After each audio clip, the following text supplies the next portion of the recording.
A very good morning to you. This is Off the Shelf. My name is David Batsoffen, and I'm joined today by the author of this most interesting book, Men and Mental Health, Shattering the Silence.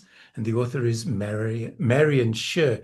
Marion, I don't know why I stumbled over your name this morning, but good morning and welcome to you. It must be the cold in Johannesburg. I apologize. It, it must be. Good morning, David. Do tell why, let's start off with the obvious. Why the necessity for the book?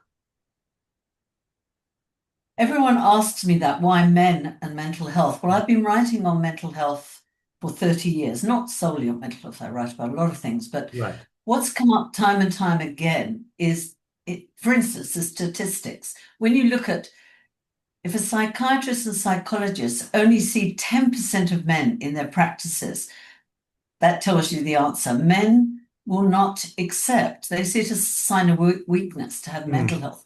If they get a cold, if they get the flu, they're the first ones to go to the pharmacy and stock up on meds. But when it comes to mental health, it's swept under the carpet. Yeah. So hopefully this book, all the books I do, it's all on mental health. It's all about starting conversations.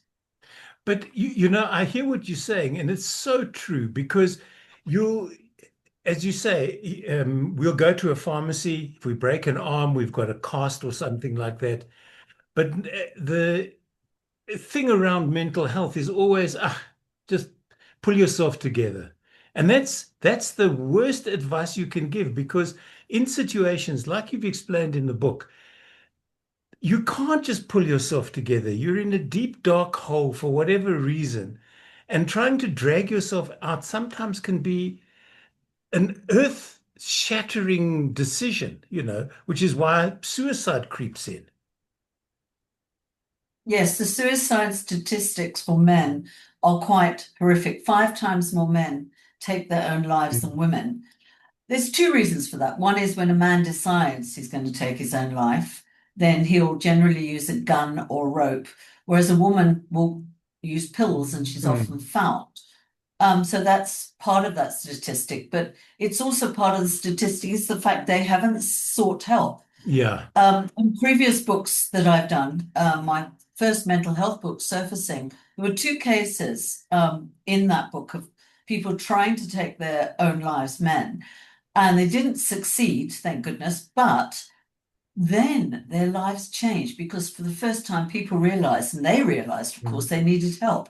They got help, and the difference in their lives was quite amazing. So it is reaching out, suffering, shattering the silence, suffering in silence. There wouldn't be somebody called a therapist, a psychologist therapist. The whole reason for that person is it's someone to talk to, and just the pure act of talking to someone openly because they don't know you, you can tell them Mm. anything. That in itself is part of the way there. What people don't understand also, I'd like to clarify right from the outset about depression. When you have what's called clinical depression, I mean, it's more than a bad day. We all have bad days Yeah, or for blue sure. days.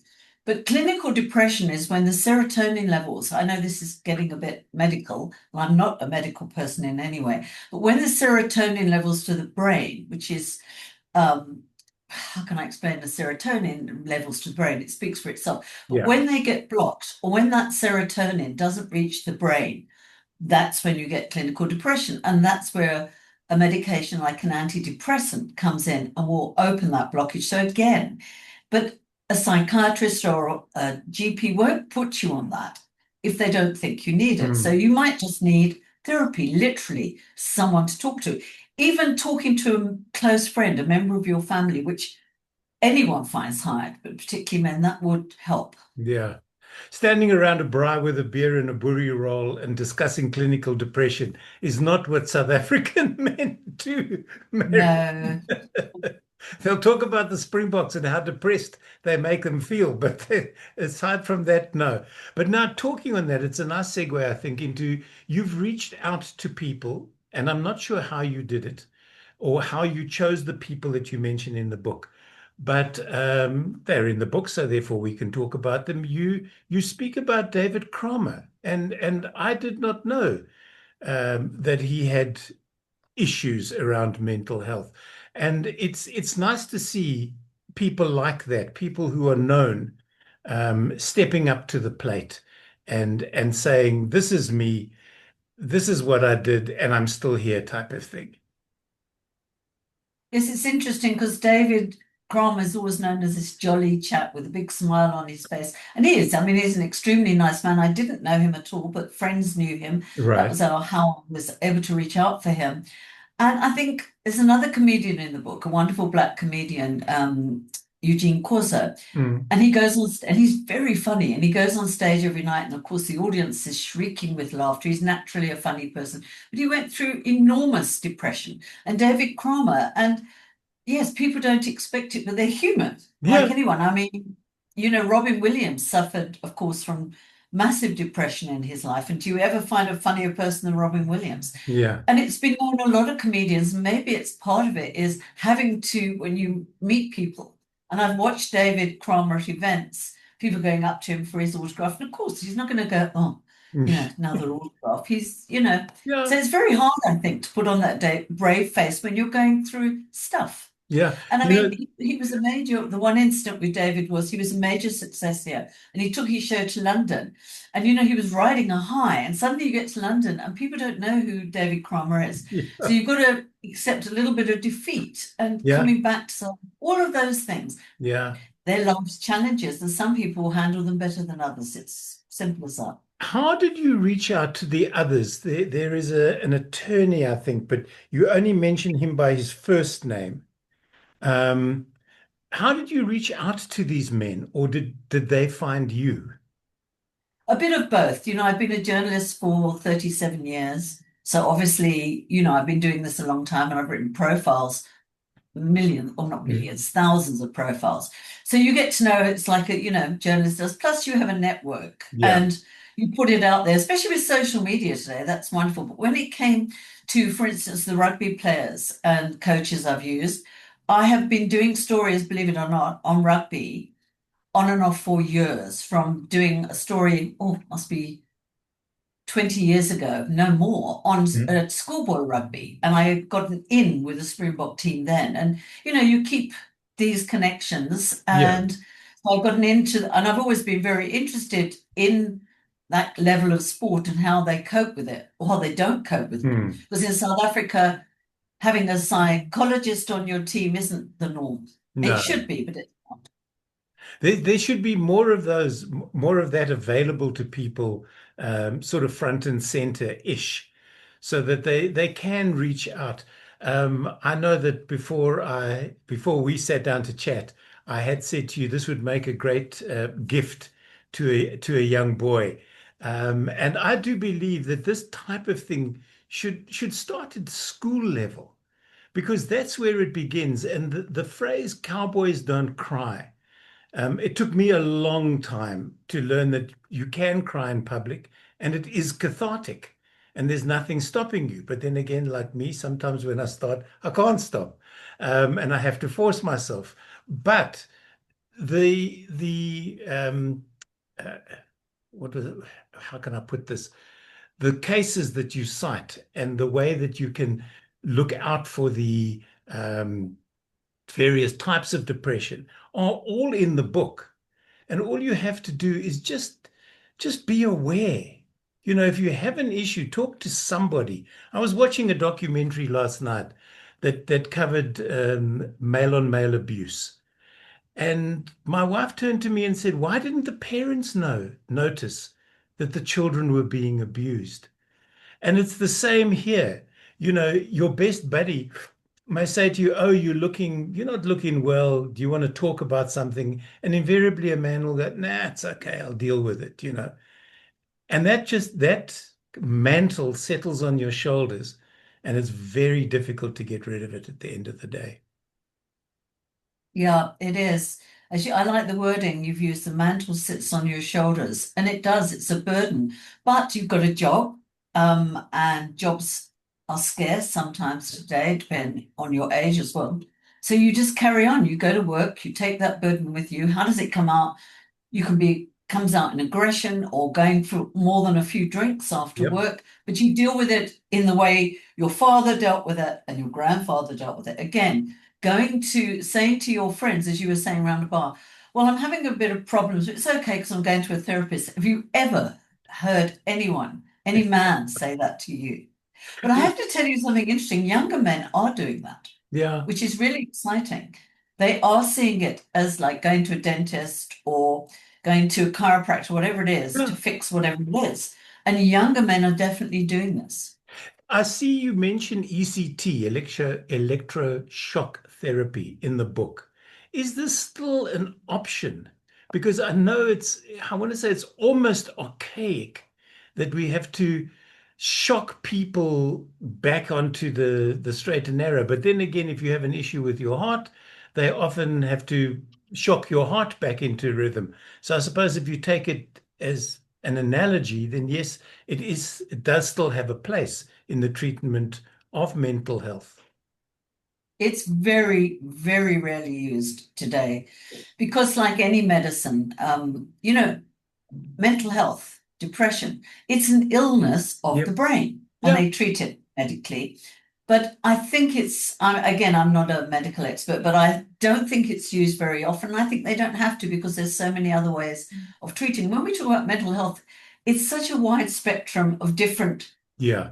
conditions, from everything from anxiety disorder, social, which breaks down into social anxiety disorder. A lot of people find they're very anxious. They've got to go to a wedding or any scenario where there's lots of people and they get anxious. And then you get something called GAD, general anxiety Mhm. disorder.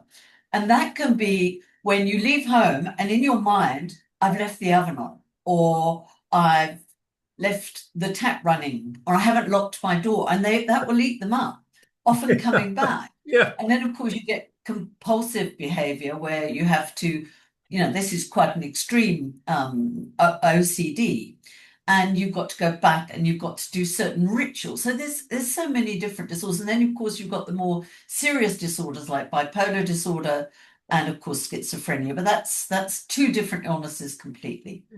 I like the comment on the back of the book. And it said, I'd grown up with my dad always telling me we cry for winning, not losing. And I was trying not hard not to cry for what was happening to me. I didn't want to be that victim, that type of guy who I suppose I saw as being weak. And if people are thinking, I wonder who the heck could have said something like that. People, it's Chad Leclos, who was a multi-award winning Olympic swimmer. Now, if he can step up to the podium, and I'm using that as an analogy, Mhm. and say, folks, I was number one, but I do have an issue, and now I've addressed it. I believe that the young men that follow him, the rugby players, those type of thing, it's time now to take ownership of the fact that we can do something about it. We as men and boys don't have to hide in the shadows anymore. There isn't the stigma that is attached to mental health, like one flew over the cuckoo's nest. We don't all have to be in straitjackets in institutions, but we just have to learn that it's okay to deal with it and to deal with it openly.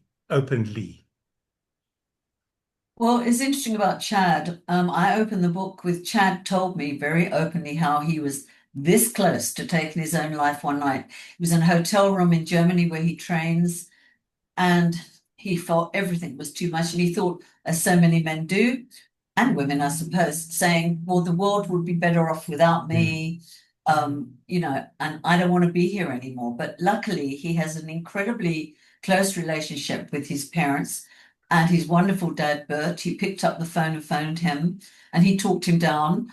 And they flew him straight back to South Africa and got him help. And Chad now feels that he wants to help exactly Mm. if his image can help other people, get help. And he's doing well. He had a bit of an injury recently, a physical injury, but Right. he's a different person today, having got help. Mm. And again, and you look at Chadwick Clough, you couldn't find better specimen of health. Exactly. I mean, he's a very good looking young man. He's at the peak of his athleticism.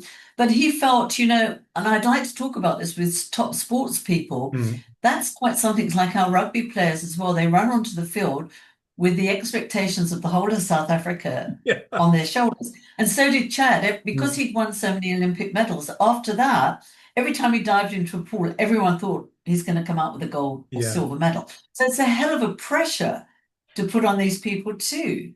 And in so many ways, you don't have to be an Olympic gold medalist. You could be a husband and Mm. father and think, well, I've got to do better in my job. I've got to get promotion because, gosh, I've got a growing family. All of those things Yeah. are pressures. And I think perhaps even though today women, of course, have many pressures. I'm actually just started a book on women and mental health. And of course, being a mum and a working mum, all those are pressures. But I think with men, it's slightly different. And unfortunately, we live as well in a very patriarchal society in South Africa, the mana.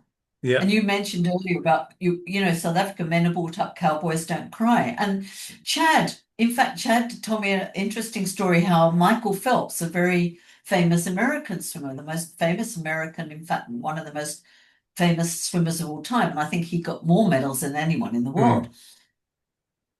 Mm. Chad remembers hearing that he'd had a breakdown, and he remembers saying, "Oh my God, he's Yeah. pathetic." And now that came back to haunt him, and he Yeah. said now he understands. For people listening to us and seeing Men and Mental Health, the cover of the book, Marion, they're thinking, oh, this is one of those handbooks. It's going to be technical. All the No. terminology is going to be medical. Folks, I'm going to slip this in here, Marion, because it's not directly with your book, but I did some research on you, and you used to be a skating teacher. Now, if I remember correctly, you came from Yes, how did you find that overseas out? and you skated and you taught here. Now, I mean, you couldn't find two disparate occupations or careers going from being an ice skater to being a journalist. Although I suppose often as a journalist, I'm sorry, I have to do this. You tread on thin ice when you tackle Oh, certain yes, things. You true. knew that was coming, hence the book. But Well, I don't know how you found that out, but yes, I was, and I represented my country, so I know what that pressure's like. I right, really do, and that I wasn't going to mention that, but yeah, when you're representing your country, you're skating out onto the ice with that flag. I, of yeah. course, represented Great Britain. Yeah, I came here for 2 years to teach ice skating, and that was 40 odd years ago.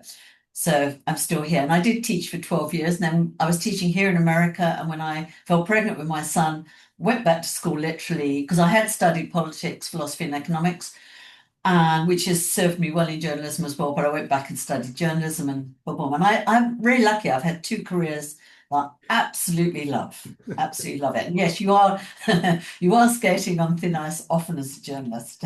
Now, now that was all to get around to the fact that anybody can read this book. Oh yeah, I write It's my not designed as a style. medical handbook for a No, doctor or a gosh, no. psychologist or a psychiatrist. No, I use people to tell my stories, Yeah. always. I always insist to my publishers that when I sign a contract, my language is conversational and it mustn't be changed into formal language. I write as I speak. I teach journalism and I teach writing, and that's how I teach. Never use a word you wouldn't use in ordinary language. So I don't use big words, and certainly not. I use the experts to give the Yes. medical term, but even them, I don't let that be technical. And also, in every book I do, I put tips. I try and put Yeah. tips in to help people. If we're talking about a particular type of mental health, do this, do that. But it's totally conversational. I like to think of my books as page turners that literally people pick them up and don't put them down. That's my aim. Well, I have to tell you that I read this in one sitting. I got into bed Most with the people tell book me that. and I just went, This is an easy read." And before I knew it, the book was closed and I sent out a message to you saying, "I want to chat." You see, Yes, no, absolutely. That's my ideal. but I think Is, and as I say, I'm doing women and mental yeah. health, and I'm learning things that I didn't even know existed. So it's interesting conditions, yeah. Many years ago, Prof. Tim Noakes wrote a book called The Law of Running. And I joked with Tim when I interviewed him that the book was toilet reading because it was huge and it was informative. And if you left it in the toilet, specifically for men, let's not let's be keep it in house. You could dip into it literally. Now, I almost want to say the same of your book, because with all due respect, it's an easy read. And if you're sitting there rather than doom scrolling through Facebook, pick this up because you may notice something about yourself in the book that you'd been suppressing perhaps as a man, going, I'm uncertain of why I'm feeling these feelings. And then all of a sudden you turn a page and you go, oh, that's the reason. And I can deal with it. There are ways of dealing with it without putting a gun to my head or jumping off a building or something like that. Look, even the people reading it don't have to be the ones, if I use the No. word suffering, I Yeah. don't like using that word from it, but they read it and they learn something and they're able to pass that on to someone else. I'd be delighted to go into a toilet and find any of my books. That would be great. Well, you know where I'm going to put this one once we're finished chatting. That's fine. I'm chuffed. My publishers would be thrilled. Now, you talk about your publishers, and are the publishers Bookstorm or are they Sun Pharma, or did Sun Pharma come on Oh, well, board I'm glad as you brought up sponsor? Sun Pharma. You know, it's very interesting because they're the most amazing pharmaceutical company. The head office is in India, but they're such a go-ahead company. And they approached me about doing so. I've had sponsorship from other pharmaceuticals, but Mm. what I love about this company, they've put their heart and soul into this book. Without the Right. sponsorship, I couldn't do the books. And what was amazing, we had an incredible webinar the other night. Um, I also work, as you've probably seen, very closely with SADAG, South African Depression With Anxiety Group. Zane Wilson. And yes, Zane. And that's how I started writing on mental health. I had a Yeah. column in Cosmopolitan many years ago and I interviewed Zane. We've become very good friends, and I'm actually SADAG's media consultant. I edit their magazine and so on. But, and now I've forgotten what I was saying. We were What were talking, we talking? yeah, Oh, good. yes, I had a Yes, webinar the other yes, the night. webinar, which I missed And unfortunately. they had a record number. We had on the actual webinar, I think we had 265 people, but then we had another 400 and something on Facebook. And then from there, we got like 2,500 people seeing that webinar. And what was Right. interesting, the CEO, Malcolm Brown of Sun Pharma, came on and told his story, which his staff had no idea about. I had no idea about how his father had taken his own life when he was 14 and Mhm. how he understood how important. And I know this for a fact, how good he is to his staff and how in their organization they feel not just because they sell these drugs, but because they want their staff to be healthy mentally. And so it's been such a pleasure working with them, I must say.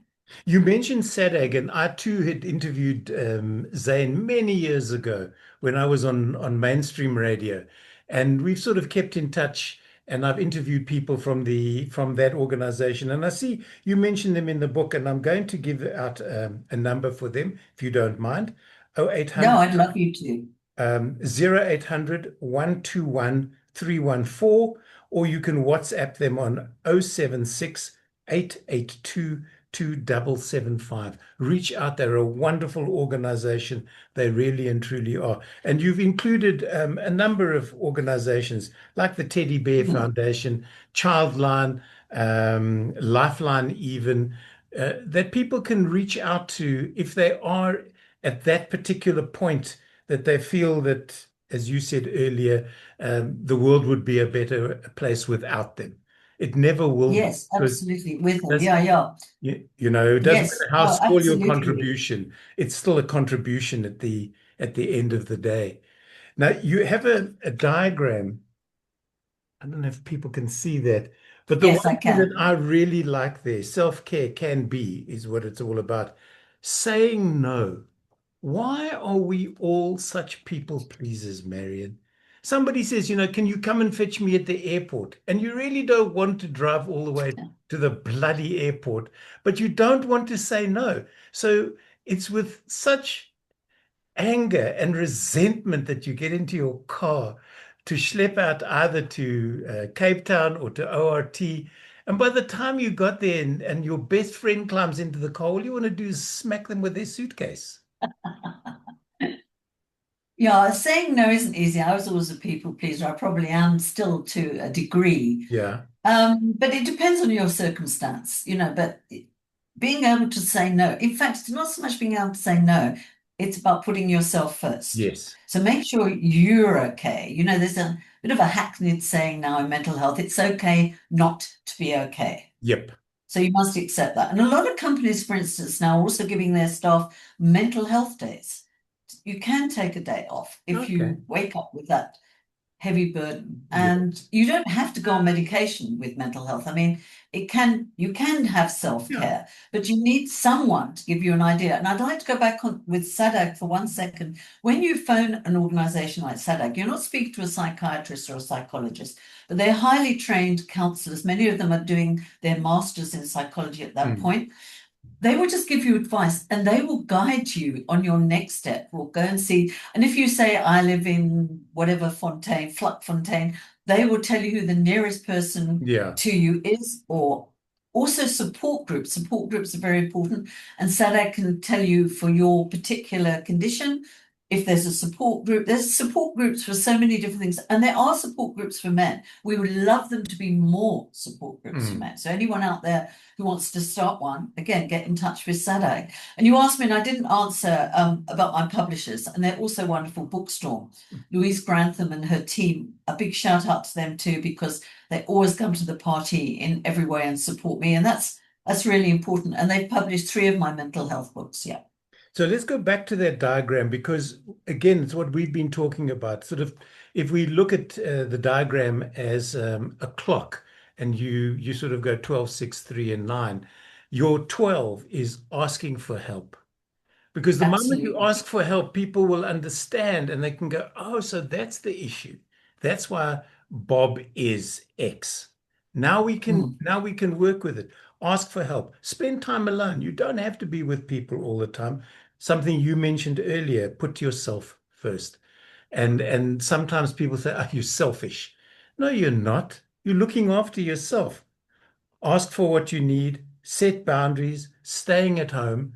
We love our house. I really and truly do. There are days that I don't want to leave, that I will find that I won't even get out of my gown. I will sit and work all day in my study without going out. There's nothing wrong with that.